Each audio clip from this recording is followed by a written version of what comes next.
All right, welcome back to the Run.down over here on the Strickland YouTube channel and the Strickland Podcast Network. It's your boy Samuel. I am joined once again by my post-game co-host. We got Tyrese, aka London's Theory. Doesn't have a microphone working right now, but he's here. And we got The mic works. The cam the doesn't. mic works. The mic works. So people know the mic works. It's just the webcam doesn't. And we have Jeff, aka Frank Barrett 119, as you all know. We're here. It's not a Knicks post game. I know. What a shocker.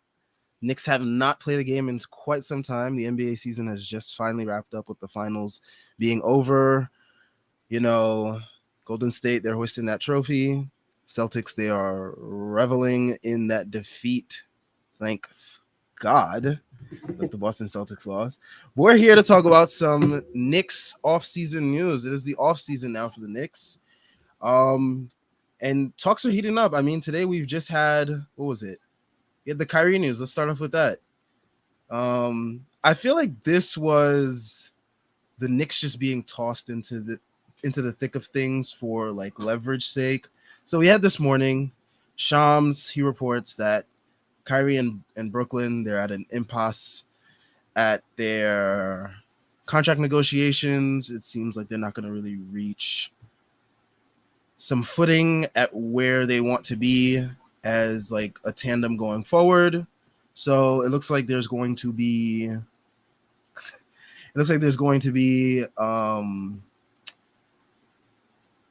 what am I thinking? There's three suitors: the Clippers, the Lakers, and the Knicks. I feel like the first two are probably way more serious options as to where Kyrie can land.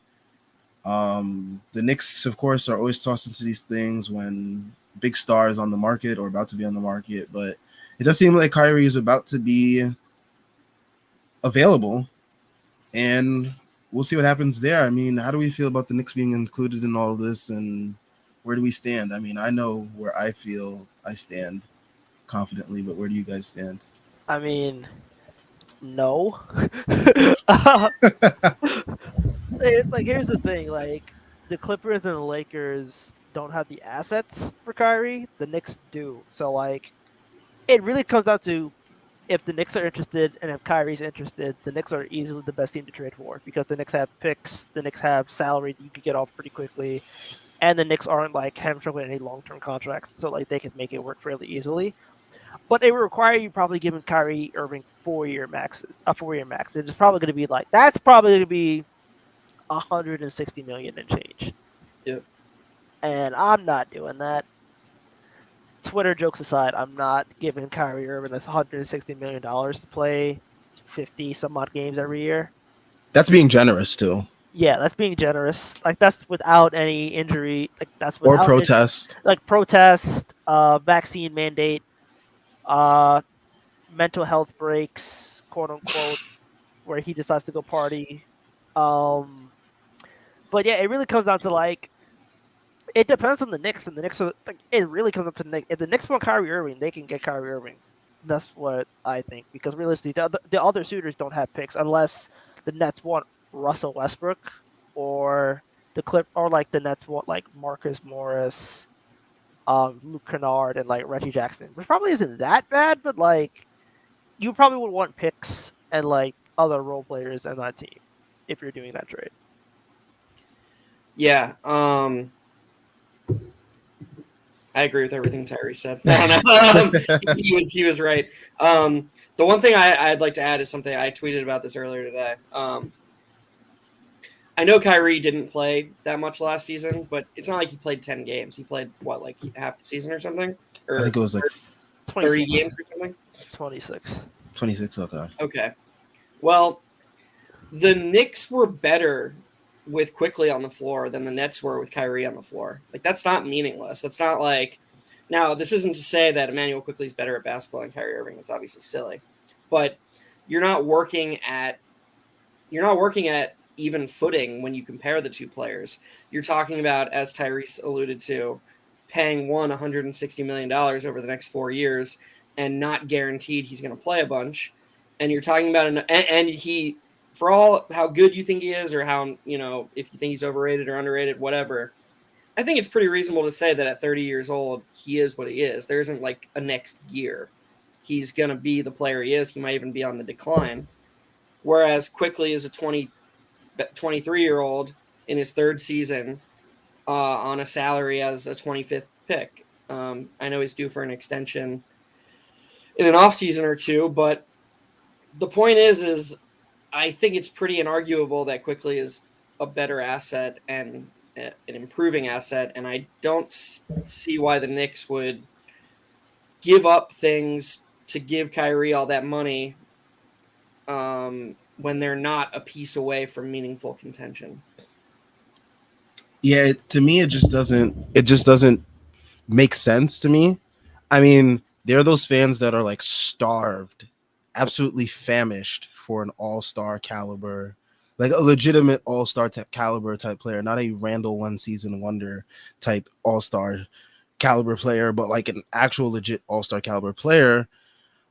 I understand those fans, but I'm just like, to me, it's just not worth it. Like that risk reward is not worth it. And like, there's gonna be some fans that are also like, you know what? We took a risk last year with Kemba, and it's like, this is a better player. Why not take a risk again? And to me, it's just like, it doesn't make sense. This is a what have you done for me lately league. And as Schwinn beautifully eloquently puts it, what has Kyrie done in 5 years since leaving Cleveland that would make you feel good about trading out value for him, then playing him 40 plus million a year? I mean, you look at Boston, how that situation ended up. As soon as he left, the team didn't miss a beat, and they looked even better without him, honestly. And I mean, that was the best possible situation for Kyrie Irving to be the best player on your team. Like I think we know for a fact right now that Kyrie Irving can't be the best player on a team that wins anything meaningful, because that team had 4 guys who were, I'm not going to say all-star quality, but were very, very good players in Gordon Hayward, Jaylen Brown, Jason Tatum, and Al Horford. And they all were capable in their roles of elevating Kyrie as, okay, you can be your comfortable self and we'll all still contribute. And they went from Game 7 of the Eastern Conference. They went from Eastern Conference Finals to Game 7 of the Eastern Conference Finals when Kyrie and Hayward got hurt. So they're all finally healthy and just getting absolutely boat raced by Milwaukee. And then he was just like, yeah, I can't do this. I'm out. And he's supposed to come here and be the best player on our team. And what? Like, what's the ceiling for that team? Right. And to me, that ceiling is not really that high. I mean, what is it like? You maybe get to the playoffs as a lower seed. Is that what we're striving for? Is that our ultimate goal?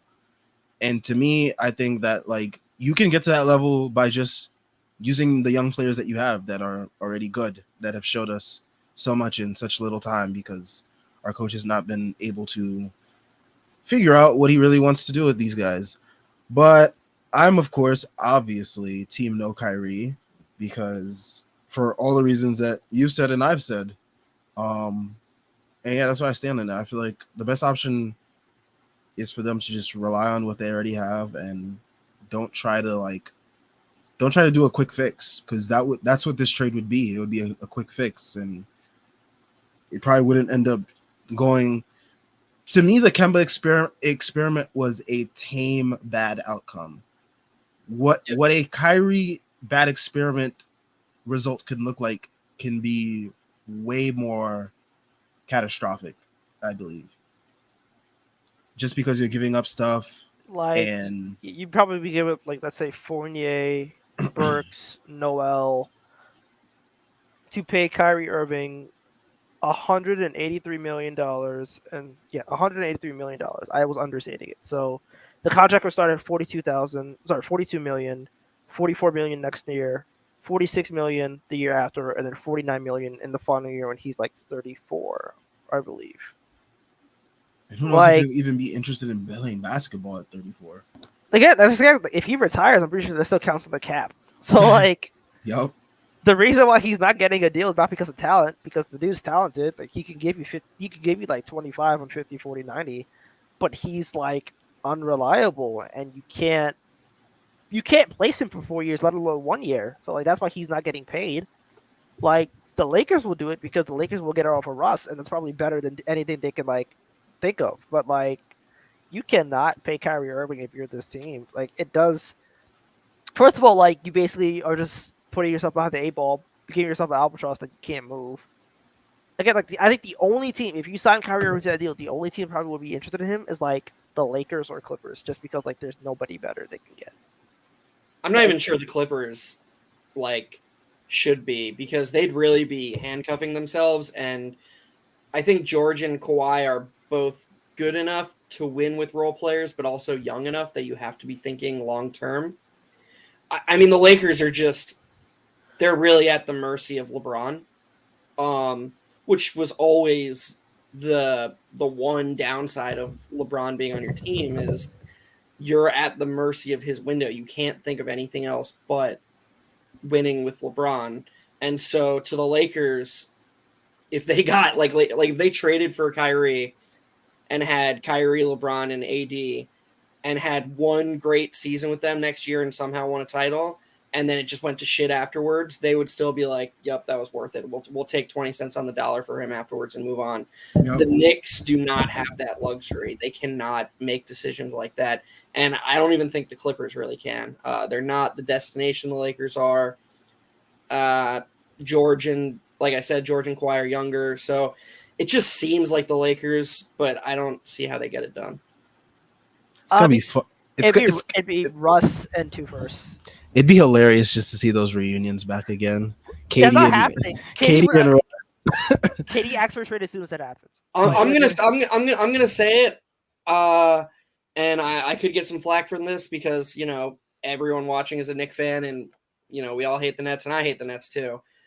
A small part of me would, if the Knicks were out of it, root for Russ and Katie on the Nets if they were together again, just to get their redemption. It would just be cool to see them play together again. It'd be cool to laugh at it because Russ is gonna. Oh yeah, I agree. It would be hilarious to laugh at the downside. But if the 1% happened and they made it work, part of me would be like, all right, this is full circle. I don't know, the nostalgic person in me. I feel you there. Just a tiny bit, just a 0.5%. Nah, I'm a hater. I want it to crash and burn. All right, let's get to the Jaden Ivey of it all, because I think that's what everyone's here to hear about. It's no secret that Knicks fans would love to have Jaden Ivey. I mean, we talked about Jaden Ivey a bunch on the post game pods about what it would mean to be able to draft someone like him. And we know he's gonna go somewhere around the top 5 range. We unfortunately do not have a top 5 pick. If you have been living under a rock and did not watch the NBA draft lottery, the Knicks did not move up or down, but stayed at their rightful spot at 11 in the draft coming up. So here I have some quotes from Jaden Ivey today. He apparently had a little news briefing, news press conference over Zoom with some of the New York beat. Stefan Bondi came out with the heavy hitting quotes that really caught Knicks fans' eyes and hearts. One of the key quotes that he said was, Jaden Ivey enlisting his options. There are situations where I can go to New York. And I think the wording of this quote is what really enticed Knicks fans, because it's what does he know about these situations? Why does he know about these situations? Is he in on something that we should all be keen on? He also said, obviously, it's a tremendous opportunity, tremendous organization. He said they have winners there like RJ Barrett. He would love to be part of this organization. So, I mean, he really pulled out the full Knicks tease, and he knows he's not in our range, but for him to be talking so much about us, it gives Knicks fans this slight glimmer of hope that there may be something that the team is going to do on draft night that will give us that opportunity for him to land here. How are we feeling, fellas? Don't buy the bait. I get it. The odds moved up. DraftKings wants you to spend your money. I want you to relax. Use promo code TBPN. I just relax. Please relax. Like if it happens, great. You can clip this up and like put it back in my face. I'll take it. But like, first of all, remember, when is the last time you've seen a team move outside of the top 10 to get into the top 5? Like that's unprecedented. You're It talking about is. like I cannot think of a team doing that. Yeah, John said it was Macri on his thing said it was mid 90s. The Clippers did. The Clippers and Nuggets had a trade. Anthony McDyess for Don't say that God, who name was around it? me. Was some white guy. Brent Barry. There it is. Mm. Brent Barry for for the pick that became Anthony McDyess or something. That was the last time a team traded into the top 5 from outside the top 5. Yeah. So you're looking at a situation where it's basically like you basically have to give up. Like, okay, I'm fine if they do it. Let me just say that. Let me clear that real quick. Like, if they want to do it, go ahead. Like at this point, you need to swing. This team has needed to swing for a couple of years now, so like go for the swing, sure. But the sheer cost of it happening is just makes it feel like it probably won't happen, and you have to get a third team involved. You need a third team to move up that much. So who's gonna want to move down to 11, and how much you're gonna have to give to move up to 4 when you're compensating 2 teams? That just seems like you're probably giving out maybe 4 picks. And I would be okay with it if Walt Perrin is like, Jaden Ivey's going to be the best player in the draft. I think you go for it at that point. And I do think you take a swing eventually because like you need to swing. But I like the sheer cost of moving up to 4 from 11 is going to make it very difficult in order to like get him. So unless he decides to tank his stock, like Paul Pierce it, I don't know. Tyrese, from a player profile standpoint, is he similar to Mitchell, or how would you describe him? Yeah, I'd say like around the Mitchell. Like explosiveness is high. The passing can be a little better. I don't think he's a passer like Mitchell. Well, he's probably the passer Mitchell was coming out of Louisville, but like Mitchell as a passer now is just like a really solid level. But yeah, like he reminds me of like that Donovan Mitchell kind of player. So, in your ideal world, let's just say both are on the team. Who would you prefer to play next to him in the backcourt between Quickly and Grimes? Who do you think would share the court better with him? Quickly because Ivy isn't a point guard. Ivy's the 2 right now. Like you cannot act Ivy to run offense for you. It's not going to go well. I think what you want to do is probably put Ivy at the 2, RJ at the 3, Quickly at the 1, and I feel like that would probably be the best case scenario for you because you have the defense with Quickly. You can play him on or off ball, and if Jaden Ivey wants to cook, you can. I'm not saying he's a bad passer. Okay, I'm not saying he's like a great passer, but he's not a bad passer either. He's mediocre, I'd say. So I just did not want him in a position where he's running offense his first year because that is a steep learning curve, and I just want him like being able to score efficiently more than anything. But down the line, would you agree that if we got Ivy and we kept those 3 players and him and RJ progress as lead initiators, Grimes is kind of a perfect tweener, right? Because he can defend multiple positions and he doesn't need the ball in his hands to have value.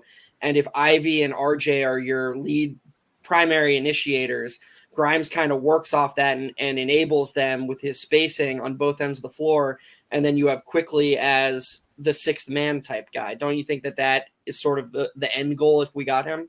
Yeah, I would say like basically if you get Ivy, the idea is basically like him and somebody else develop into like those let's say wing initiators, those wing creators that like the league desperately wants, and then Grimes will be able to slot in because he could just play defense and like hit his threes, and that's ultimately what you want. Kind of think of it to like how Kawhi and Paul George work, where it's like those guys don't really quote unquote need a PG because they do enough to play making on their own, and you just have to cap like guys who just play 3-and-D and they just slot in like that. Right. That's why Beverly, like who's not a true point guard, was such a good fit with them. Right. Yeah, this is like my whole thing with this is I'm gonna sound insane here, but I just really believe in the young pieces we have so much. And if they think Ivy is what a lot of people say he is, if there was just some like I would give up all the picks just to not give up our young pieces. Like even like I know he wasn't great last year, but even a guy like Grimes is just he profiles as such an important piece as like a more fluid Danny Green type who is really integral to a chain. You need guys like that. You don't just need all primaries and all stars. You need guys who can, he's never going to be Klay Thompson, but he could come close. Like he does have that type of shooting ceiling, and he works his ass off on defense. And the thought of just tossing him into a trade, like, I don't know, it just bums me out, man. Like, I want to see what this group of guys can do. And when I say group of guys, I mean everyone. I mean IQ, I mean Grimes, I mean RJ, I mean Obi. I just wish we could just, and if you add Ivy to that, that's so great to me. I don't know. It's so much why last season was so infuriating, because that was the opportunity to really see what this group of guys has that can like flow together, that we could have saw in an extended run of time. And it's like everything happened at like the worst possible times in terms of like injuries to certain players. Like end of the season, that's the time of the year that you wish you had like Cam and Grimes available and RJ, and they all were hurt by the end of the season and were not able to play with IQ and Obi when they were really flowing. And that's the time of the year that you really wanted to see those group of guys be able to play together and see what they have cohesively. That way you can go into this draft knowing what you really, really, really absolutely need without a shadow of a doubt. And maybe that is that star piece in Ivy that you need, but can we be 1,000% sure without having seen the combinations that we lacked all throughout last season? And how many times, Sam, did you and I say after a game, like, boy, it sure would be nice to have more information about these guys. Like, just like how many games did we just say, like, why is Quickly playing 12 minutes tonight and Alec Burks playing 40? Like, it was just such a wasted season, both in the short and the long term. And I don't get why more people don't get that. And it came back to bite us now, because, I mean, sure, I mean, you can toss in a Grimes and like a Deuce and however many picks you want for Ivy. And like, I don't know, who else would you toss into that trade? But I mean, anybody short of RJ has the potential to get tossed in that trade. Sadly, like the reality of the situation is, like, if they are moving up to 4, as the odds would indicate, at that point you're looking at an Obi or an IQ getting that deal, or Grimes. I don't think Deuce is moving the needle there. I mean, you'd hope that Sacramento is still, mentally incapacitated enough to make moves that would baffle even Knicks fans, that they would take a package less than what we deem acceptable. So And there's that hope there. And the other thing is that for IQ and Obi specifically, unless it's a 3-team trade, I mean, the Kings have Fox and Mitchell, and then the Kings have Sabonis. So, like, I can't imagine they're like, oh, we'd love to have these guys that are going to come off the bench. Like, I don't know. I don't see them valuing Quickly and Obi as high as Knicks, and more specifically Knicks fans value them. I think it'd probably be like, I think Obi could probably fit as like somebody who can play like a drop 5, or like not a drop 5, like a small 5 if you wanted that lineup. If you buy the shooting that Obi has, I feel like you can realistically talk yourself into like maybe an Obi Sabonis front court. But then again, like that's just like, I think if there's going to be a trade, the players are going out in the deal are going to like another team. I don't think they're going to Sacramento itself. Well, Tyrese, you know that we agree with you, but nobody in the league knows if Obi can play the 5 because Tibbs never tried it or did anything with it. So, I mean, there's at least some question out there, right? I know, but it's like I really think that if the trade does happen, whoever gets traded from the Knicks is going to a third team. They're not going to the Kings, unless it's like Burks. I think Burks is probably the only player who could probably like fit onto the Kings right now, because the Kings have The Kings are very interesting because, I mean, we were speaking about this before we came on about like who they worked out for the draft and like what player. I mean, the only thing that I've seen about the Kings is players saying they don't want to get drafted there or they haven't worked out there or or like who they haven't worked out. Mind you, the And Kings don't care because they took Mitchell last year, and Mitchell did not work out for them. yeah, they obviously do not care about who works out for them because they'll just pick anybody that they want, which is like, it's like, do you really want to do that? Because like you may already turn that person off to your franchise if they don't want to be there from the jump. And with Ivy, it really sounded adamant that he didn't really want to be there. I mean, at least from rumors, he said he didn't work out there either. But it sounds like Ivy really wants to go to somewhere like in Indiana, like where he's from, or New York. But we'll see what happens there. But the Kings are very interesting because we've only heard that they've worked out 2 guys, which doesn't really mean much, but it kind of like gives you an idea of like what the type of player that they're looking for in terms of a Jeremy Sohan and a Keegan Murray. They've also been linked to John Collins in trade rumors as well. So looks like they're looking for a power forward of some sort. And they want a big. They want, like, it's so obvious they want a big. Like, because they can't take Keegan Murray. Like, if they don't get a deal, I fully expect them to take Keegan Murray at 4. Like, because at that point, they want to win now, and Keegan Murray is going to slot in as the day 1 starter. Like, Monte Morris is basically trying to GM for his job right now, which I get because God bless his soul. He doesn't have an extension, and the benefits hit different. So they're basically going, yeah, we want a big. We'll take a draft pick. We'll move back with, like, just give us more players so that we can try to make the playoffs, because I need to make the playoffs to keep my job. Is Sohan, would you describe him as a 3-4 tweener or a 4-5 tweener? 3-4-5. Oh, so all 3. He could probably be a 3-4. I think he's like in that Aaron Gordon mold, whereas like he can, like, I'm not high on him because the shooting is bad, but like it's bad. So it really comes down to, like, I think he could definitely do some stuff at the 5. He could definitely be a small ball 5. You could play him at the 3 in like big lineups, and you could just play him in that position at the 4. So yeah, like I think a 3-4-5. Think of him as like, yeah, Aaron Gordon in that mold. I only remember him so like discreetly because he pissed me off in that Baylor versus UNC game where he was just like, he was like all over the place. He was like intentionally like wrestling with dudes. Like he was just so annoying. And I was just like, yeah, this guy's gonna be a pest in the league when he gets here for his first year. So that's what I remember about him. He was super annoying that game. He got the big white dude tossed by, like, Brady Manick. Yeah, he got him tossed.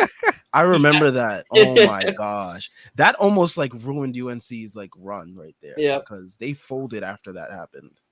I do think that if the Kings worked him out and like him, that's a guy they could target at 11 who I think actually fits with, because they've got Sabonis, they've got Fox, and Mitchell. You know, he was already, it's not like he was an elite defender last year, but he showcased good to great defensive tools. You pair him with a lengthy big like Sohan who projects to be an elite defender. All of a sudden, they've kind of got some things going on both sides of the ball to where, you know, they're the Kings. I'm not going to say they could be good, but they're at least intriguing. Yeah, you want to be cautious of how you judge the Kings and what they do, because, I mean, recent draft, I mean, you got the Luka Doncic skipping over for Bagley. You've got, what else did they do that's a blunder in the draft? I mean, you could go back to even like the past years with Nick Stauskas and all those other picks. I mean, Yeah, like they've had a very checkered draft history. Which should that be video- highlighted that more than the video Knicks of draft the, history. That video of the Kings owner having everyone say Stauskas on 3 after they took him is like one of the funniest things ever. And it's like their draft history should be more highlighted than the Knicks draft history. I mean, they've Them had so trading many Halliburton. misses. It's just like, Yeah, Bagley, Marquise Chris, or no, they traded him. yeah, Willie they traded Cauley. him for Oh yeah, Willie Cauley-Stein, Stein. Ben McLemore. Was it Alec? Did they draft Alex Len or they just have him on the roster? No, They it was just have Phoenix him. that He just drafted keep him. coming back. That's his problem. They drafted that dude Papagiannis too. Oh my gosh. I don't know what happened, bro. They had Hito Turkoglu, and then they just started to like lose their mind. with Man, Euros. yeah, I really don't know. Like, Man, we will see though. We will see what happens with the Knicks. Ideal packages for moving up. What you is don't your want to ideal hear package to move up? it. You don't want I really don't want to hear yours, Tyrese. I really Yeah, don't. Tyrese is just gonna make No, me mad. Tyrese you goes don't like want to over the hear it rails. because it's probably going to be like close to the actual value of moving up to 4 because you're moving up 7 spots. All right. Let me rephrase this. Ideal moving up package, but not for 4. Like just to move up to a spot that you'd like to move up to that doesn't give up too much, but you think is like solid value. If okay, so like say if Matherin or Sharp was on the board, I think you could probably do like 11, 23 from Dallas next year, and like maybe let's say, damn, uh, Obi to move up 4 spots probably isn't the best amount of value. I throw in Deuce, probably like 11, 23 Dallas pick and Deuce to move up to like 7. I think that seems fair. Like you're trying to move up to get into the top 10. Deuce is low priority, and yes, he is low priority because they're still getting a point guard this year. And if they get a point guard this year, Deuce isn't playing. So Wait, and Obi too? no, I No, said not not Obi, Obi. Oh, Deuce. okay. Just Deuce. just Deuce. Okay. I don't hate it. I don't hate it. Yeah. Because Dallas's first round pick, I know we've been It's nailing. not gonna mean much, really. It's not going to mean much. I mean, it could mean something to a good front office like the Knicks. Like we've been nailing those late firsts, but Yeah. it's still a bit of a crapshoot. It can mean something to like Denver or something like that. Yeah. I'm still holding out hope that the Blazers are gonna the Blazers clearly want to pair someone with Dame, right? Like if they're gonna win with Dame, they have to get talent. And they say, they're not interested in Randall. And I believe that they believe that. But if they don't get Jeremy Grant, they don't get Levine, like who they've been tied to, and the options are going to start getting pretty thin. Slim pickings. And I just part of me still thinks that we as Knicks fans, or if you're a Knicks fan who wants Randall traded, which I certainly do, I know Tyrese doesn't, but yeah, we ride with Big 30. I think that we should be rooting against the Blazers making any blockbuster deals or meaningful upgrades, because if they're stuck with the same roster a month from now, I could see them being like, all right, well, what do we have to give up for Randall to make this team better now? And I don't know. I still think there's a chance. Like I don't know why people think that Randall's an albatross. Like you just saw Wiggins get moved. You saw Dinwiddie get moved. You saw Porzingis get moved. Bertans get moved. If Randall comes out next season for like the first month and he's putting up like his 20-10-5 on like decent efficiency, he's gonna get calls. The Knicks won't move him at that point, but he's gonna get calls. He was doing that this past season, and then he wasn't but he was doing it at like I mean, okay. Say you get like West Coast trip Randall for like the first month and a half of the season, where he's basically putting up like 30 a night. That's gonna get offers, but the Knicks won't move him at that point. But like, if they wanted, they'd be smart to. But so Tyrese, you say that Randall's contract isn't an albatross, and I agree with you. In a vacuum, his contract is fine. Like, there's a reason that everyone was ecstatic when he signed the extension. It was anyone who tries to argue is a bad value extension at the time is just objectively wrong. But the unique case here is that unlike Wiggins, he's directly blocking an important player on the team. Like, that matters in a way that it's never mattered to another franchise in this position. If Randall is back on opening day with Tom Thibodeau, Obi Toppin will not play more than 20 minutes. He just won't. And I think anyone who thinks otherwise is kidding themselves. Schmidt, I'm literally saying that Randall is tradable. Shut up. Okay, first you want me to say, trade Randall. And then I'm saying, yeah, Randall's tradable. And now you're like, why are you talking about Randall? Shut up. Oh, man. My ideal trade-up package is some assortment of vets. Some assortment of vets, including number 30, which Hold on. I just have to put this comment up.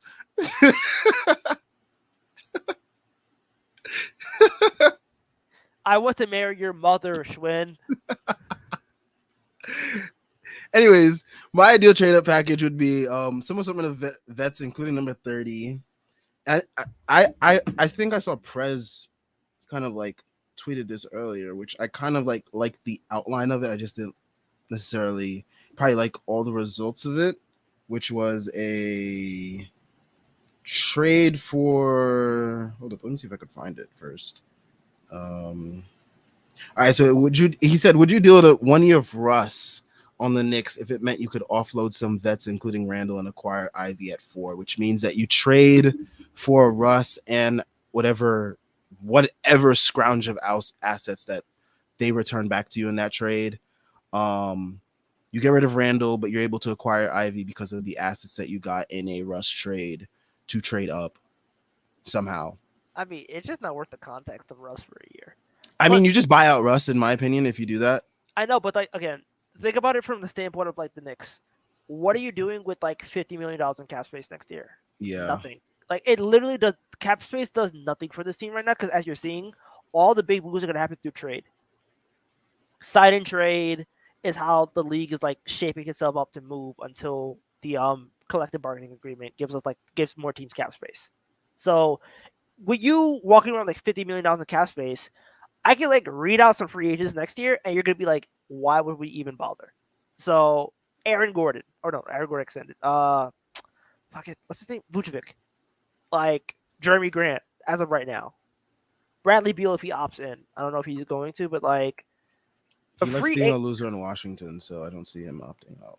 Like the free agents from next year, like the next 2 years, I'd say, are bad unless you want John Wall. Unless you want, don't even bring that name up in here, man. Exactly. What I'm saying. Like, do you want Kevin Love? Dude, this is not 2014. What are we doing naming D'Angelo Russell. Yeah. Al Horford. All right, enough. Anyways, like that's my point. Like, that's the show. For the team. So you're better off. Like, even if the assets are nice, because you probably would get 27 and 29 from the Lakers, and those picks would probably be good. But then again, we said that about like the early 2016 picks when they traded for Steve Nash, and that pick was basically protected like 3 years in a row. So I don't trust Lakers picks and luck. But yeah, never know. I just don't see it. Like, I don't see the value from it, especially because like Russ is literally going to take like 20 shots a game on this team, and you can't do it. Like, and they have to buy him out. But like, yeah, so you just buy him out. But yeah, it just I do not like the idea of just like having a bunch of cap space and doing nothing with it, especially when the league is built around trade. And even if the picks are nice, I just don't see it being worth it. Cause I don't think any contracts on the team are like that bad. Well, we'll see what happens on draft night, man. Wild shit happens on draft day. I mean, the Rush trade last year happened on draft day. So what's gonna happen is the Knicks are moving back to 17 and getting the 26th pick in the draft from the Rockets, and I'm gonna be fucking pissed. Why are we're gonna be trading back to get more value? If we do that trade back BS that we did last year again, I'm gonna have an aneurysm. We're trading back for Ty Washington. Anyways, I was just about to start talking about like what is your ideal trade back. So now that you've like just like soured the mood by saying that, I don't really feel like it's worth. My ideal trade back is none. I do not want to trade back in this draft. I do not like this draft towards the end of it. Like, I'm just not a fan. I just don't see why you want 2 picks in this draft after having 2 picks last year, after having 2 picks the year. Yeah, I feel like this is the draft where you just get one guy, your guy that you want. Hell, you probably should get a guy this draft. You probably should be trading to get somebody established, but like that's probably not going to happen. So at that point, it's time to like start thinking about getting the high end talent that the franchise doesn't have, because they already have all the role players. The role players are not the issue in this team. This team was 4 games under 500, where like everybody's slumping for like a good portion of the year. So like I don't think the team itself is bad. I think the coaching is bad. I think the personnel on this team can at least vie for the play-in. Like, they should be a play-in team. They should not have missed the playoffs entirely. They should at least have been like in the play-in. So, to me, it just feels like, why do you want to get more draft picks especially when you have 2 picks in 2023 in the first, and then you have a bunch of seconds next year, and it just feels like, why do you want all these picks? You're not going to do anything with them. I feel like a bad outcome would be if they traded up but didn't trade up to get Ivy. The more I read about this draft, the more it's unless they have a really strong vibe and feel about a specific person, a specific wing, like they're just like I trust the front office with their drafting, but the more I read about the like 5 to 12 range, the more it seems like anyone they'd trade up for, like to get at 8, they could probably just get a similar level prospect at 11 without sacrificing assets. Does that sound wrong to you guys, or what do you think of that? I think that's fair. Like, I think after, let's say, 6, the draft drops. Like, I'd say, like, Jabari, Chet, Paulo, and then you have, like, Ivy, Sharp, and Murray for me in that range. And then afterwards, like, after 7, I think the draft is flat until, like, you get to the 20s where it doesn't matter. Yeah, so if they took, let's say, Matherin versus Griffin versus Johnny Davis versus Branham, I don't like versus Jalen Williams, I would not care. I'd be like, okay, fine. Like at that point, I'm just like, take a decent wing and just move on. Yeah, that's pretty much what I was getting at there. All right. Last topic for us is, of course, one topic that I think will annoy all of us, that is brought back up again. It is the possibility of trading with Indiana for a Malcolm Brogdon. No, we're not doing this, bro. So y'all don't want Kyrie Irving, but at the same time, you want to trade for a dude who plays like 40 games a year. Malcolm Brogdon hasn't played 60 games since Black Panther came out. Do you understand how injury prone he is? The dude does not play. Like, he doesn't play. He isn't that good when he plays. You look at the numbers for like Derrick Rose versus Malcolm Brogdon. If Derrick Rose was playing more minutes, they would basically be even. Like I'm just not. I personally do not want Malcolm Brogdon because I'm of the same camp that I do not want anyone that spends more of their season in street clothes as a fashion model than an actual NBA player. Like that's why he's on the. That's why he's with the NBPA, because he's hurt half the year, so he can go to the meetings. Like, bro, he's not even that good, bro. He's shooting 31% from 3. Right, and that's to me the bigger issue is that, like, in a weird way, him getting hurt and missing half the season for this Knicks team would be the best case scenario. Like, we'd be giving up assets for a guy that either A, is going to get hurt and is not going to return the value you gave out for him, or B, he doesn't get hurt and we know what Tibbs is going to do with him. And we know what that'll do to Quickly and Grimes and people that should be playing more. It's a lose-lose. Like, I don't understand what people are hoping for when they pitch trading for him. Do they not realize that the Knicks are not a Malcolm Brogdon away from making the Eastern Conference Finals next season? Like, I understand the idea of, like, you want league guard play, but, like, and I think he's a decent league guard. Like, he's not a Fred VanVleet, but he's probably, like, on the level below a Fred VanVleet. But my thing is, it's like, that contract is $22 million for somebody who's 30 years old already, and he misses half the year. That contract is not going to get any better, and Fournier's contract is better because it's less money, and he's healthier, and he's cheaper. So it just feels like you're giving up probably Fournier, Deuce, and like some seconds, maybe. I don't see the value in Malcolm Brogdon on this team. The value is him getting hurt, but if you wanted somebody who's good in the minutes he plays and gets hurt, you have Derrick Rose on the team. Yeah. I mean, this is from Shams' Inside Pass on The Athletic. It says, under the Indiana Pacers section, the Pacers are seriously discussing trades centered on Malcolm Brogdon and Miles Turner. Miles Turner again for like the 5th year in a row. The Wizards and Knicks are interested in Brogdon, armed with the number 10 and 11 picks respectively, sources said. Yeah, like, they try to act like, oh, you're going to give it a 11 pick for Brogdon. Bro. Yo, if we give the 11th pick for Brogdon, best believe you'll find me in the bottom of some body of water. Unconscious. I will literally be like, fire that fucking penguin lookalike in the damn front office. Please get rid of him and RuPaul. Like I can't do it. If we trade a lotto pick for 40 games of Malcolm Brogdon a year, oh my god. I want the nerds running the front office. I can't do it. It's so wild too. You see so many people talk about how like, well, you just know that the front office and Tibbs would prefer Brogdon starting at point guard to Quickly. It's like, why? I don't. What are they watching that? I mean, I don't doubt that. Like, I do think like I don't doubt Thibs feels that way. I know for sure Thibs feels that way. The way they hunted for a point guard, because like you heard Tyus Jones, you heard Brogdon, you heard like Brunson. We're talking about like Kyrie Irving. Like, I don't think they're like sold on Quickly being a starter. I think they will let him start this year if they can't get any other options. Which stinks. But like, I think he's probably option Z, and they don't want to start him. Which I don't like. I'm not a fan of. I would start him if you like. I would look for an upgrade, of course. I'm not going to this all season thinking, all right, like if you could get somebody, sure. Might need to protest. But like I think they're like Quickly is the backup option to start if we can't get anything else done. So you know what I'm going to be praying for all offseason, Knicks to strike out on all fronts on a lead guard. Like, starting Quickly this year. Would it surprise anybody if Monte Morris is starting for this team? Like I get abs. I tweeted it out. I'm like Burks 23 first from Dallas from Monte Morris. They're already trying to trade Monte Morris. I can see that shit happening.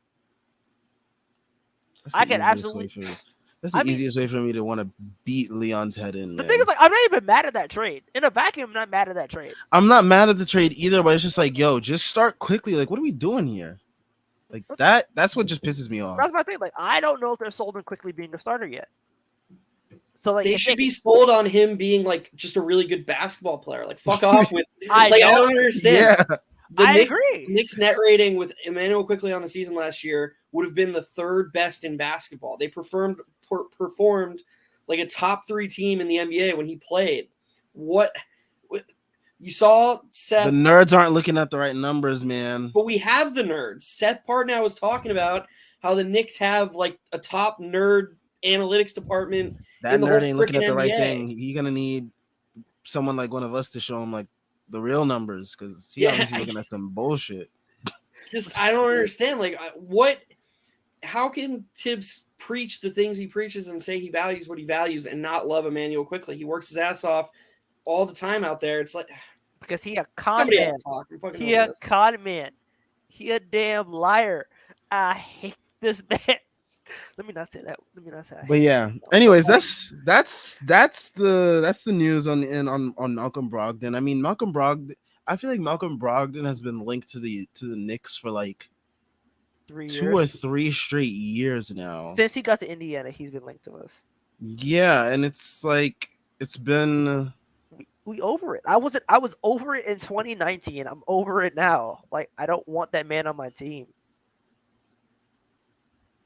Yeah, I mean, we'll see what happens. I do want to, before we get off here, I do want to promo, on this channel. Make sure you subscribe. You have notice on draft night. There will be a draft stream here. Don't know the time yet. Make sure you check the Strickland Twitter account. They'll make sure to have all that information for you guys ready. It'll be hosted by Schwinn and Prez of Pod Strickland fame. We know. We know. I'll hop on it too. Tyrese will be joining them. I probably will not be joining them. I don't know who else will be joining them, but I'm sure it'll be a very entertaining and fun night. So we'll see what happens on draft night from there, and you guys will all be able to see Strickland people's live reactions to the picks as they unfold. And as Chris Barnard is saying, we will witness Tyrese collapse when we take Ty the content. If we fucking take, bro, if we take bullshit quickly and start bullshit quickly over quickly, like, what are we doing here? Ty's not even better than Deuce. Like, what are we doing here? Tai Tai would literally be the worst guard in the organization. Like, Rokas is better than Tai Tai. Like, what? If we just take Tai Tai because of Kentucky ties, and we start him over Quickly, who already has Kentucky ties and is better than him, I want the Penguin gone. I want the Penguin put in that. Like, I want the Penguin put in the at the equator because I need him melting under the pressure because he's not built for the bright lights in New York City. I'm sorry. I'm sorry. Anyways, I think that'll do it for us today. What a way to end things off with a tie rant. I think that's perfect heading into Thursday. Don't talk about that shit, bro. Thursday night's draft. Make sure y'all here on the channel for that draft live stream. We'll make sure to have all the information that you need on the Strickland Twitter page. Everything is linked down below. Strickland website, Twitter, shop, Patreon, all that good stuff. Make sure you're subscribed. And we will definitely have one of these off-season check-ins probably shortly after the draft, see what type of trades they made. And probably we'll have something like right before free agency and then as we get into the thick of free agency as well. So we'll definitely be keeping you posted, especially with summer league games coming around next month. So we will definitely be here very often. So make sure y'all tuned in. Make sure y'all subscribed. And we out of here. Peace.